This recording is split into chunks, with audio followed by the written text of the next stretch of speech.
Any police officer found to align himself with any politician during the legislative rerun elections in Rivers State will be dealt with severely. That's according to the Inspector General of Police, Ibrahim Idris, during a meeting with police officers and other security agents at the Civic Center in Port Harcourt, the Rivers State capital.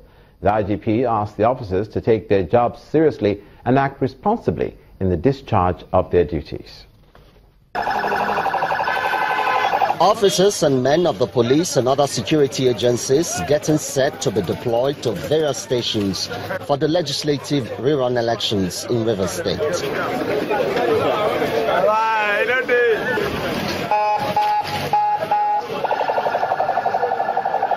An exercise that has been going on for the past 3 days.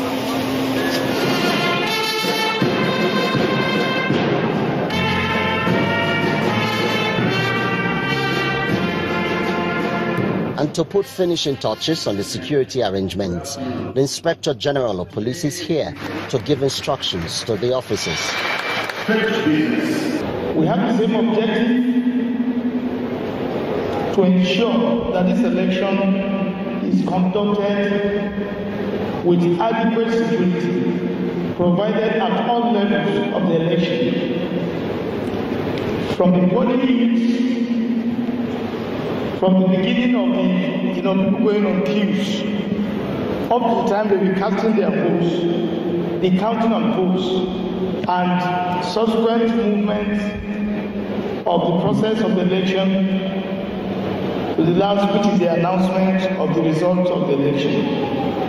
According to the IGP, the officers must keep a close eye on what happens around the polling units. At each level of the election, we expect that we have enough security to cover those elections.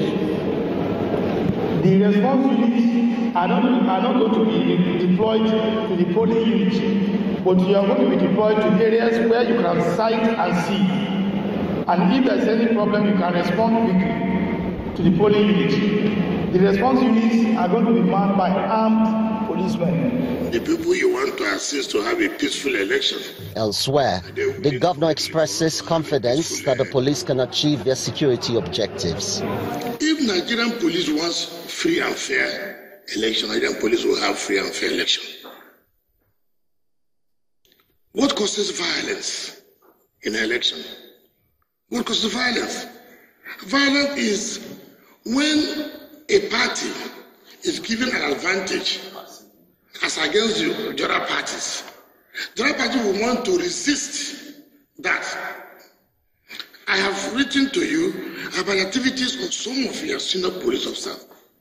As a governor of a state, I didn't say I'm entitled to bring somebody to my state, but it is my duty to call the attention of the Inspector General of Police. Mr. Z, Mr. Y, I know them. I work with them. These people will cause crisis in my state. Therefore, it will not be good for them to be in my state. Send any other person. I don't think that is too much for Chief Security Officer to ask. According to the police, 28,000 officers have been deployed for the task. In addition, all departments, including marine and air control outfits, have been deployed to also provide security for the polls.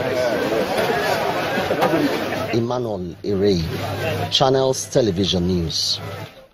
Meanwhile, the president has called for peaceful and orderly conduct of the federal and state legislative rerun elections in Rivers State tomorrow.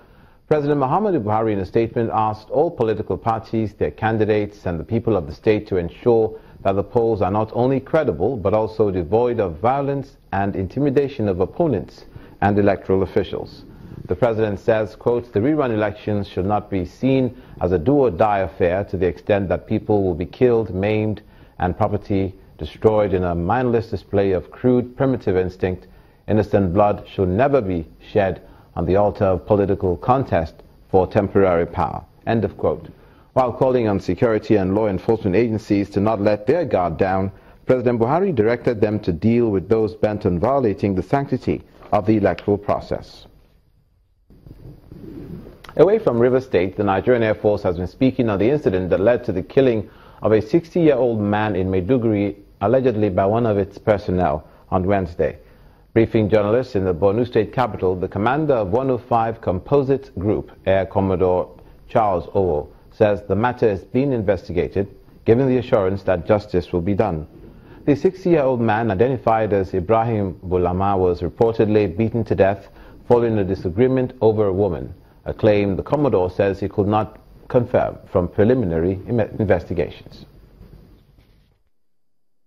The story has that the airman left his beat after dismounting by 10 o'clock, which is 200 hours, and his position of his duty post and his accommodation is some distance. So, on leaving his guard post going to his accommodation, he met some group of people around a corner. So when they saw him as a soldier, they fled. So he went towards there and he was wondering why people were running. And he entered a couple of rooms, and the last one was that he entered one room and he saw a female woman. And with some bed on there, before he knew what was happening, he was attacked from behind by an old man. He took his rifle, he was injured, we have the picture. And he ran away from there and went for help. Later he appeared with a colleague of his to secure his rifle. And in the process we lost the old man. That is what we have so far, but we are going to deep details into this investigation. I want to reassure you, because the other side we're hearing from the town is that it's a case of rape. They went to rape the woman as things went sour. So we are investigating the case and we'll give you a true and precise picture of what happened in this incident. Anybody who is involved, whether it is our personnel, whether it's outside the civilian, we will get a true picture and justice will be done. For health now, about 1,000 people have received free health care at the Federal Medical Center in Asaba, Delta State, under the federal government's Better Health for All initiative. The beneficiaries, who include referrals for major and minor surgeries, are part of a mandate given to all tertiary health institutions in the country to treat at least 10,000 patients. A few months ago, the Federal Ministry of Health launched the Rapid Results Initiative program tagged Better Health for All, which is designed to provide quick medical intervention for rural dwellers. The people of Orogo community in Ugeli North local government area of Delta State are some of the latest beneficiaries in a scheme that targets 10,000 patients. Young and old are seated, waiting their turns for consultation. Some of them speak on the procedures they've gone through. Dr. Iwaku James is one of the doctors on duty here. While he commends the large turnout of the people, there are challenges during consultation and treatment. These are some of the people that we recruited and asked to come to the Federal Medical Center Asaba for treatment. Some of them have been having difficulty in having transport to come. We also have to appeal to them and appeal to some other individuals to help them out with their transportation. The Federal Medical Center in Asaba is host hospital for this area of the state. Its chief medical officer says patients are being screened to determine the extent of their ailment. Some of the cases that they have, problem they have, are not covered by the program. For example, you see somebody who requires heart surgery, it's not covered in the program.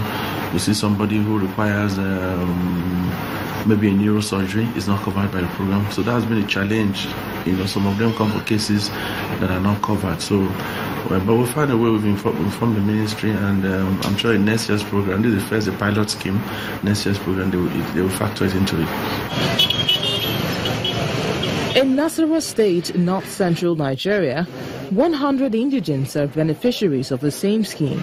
Screening and surgeries were conducted at the Federal Medical Center, Kefi, for those suffering from various illnesses and cannot afford to pay for treatment. We are going to continue.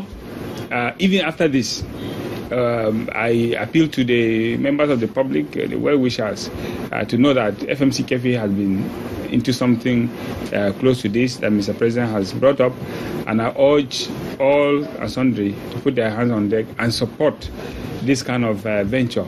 Beneficiaries are appreciative and urge the government to do more for the underprivileged. I was admitted here for an operation, breast lump, and thank God everything is successful.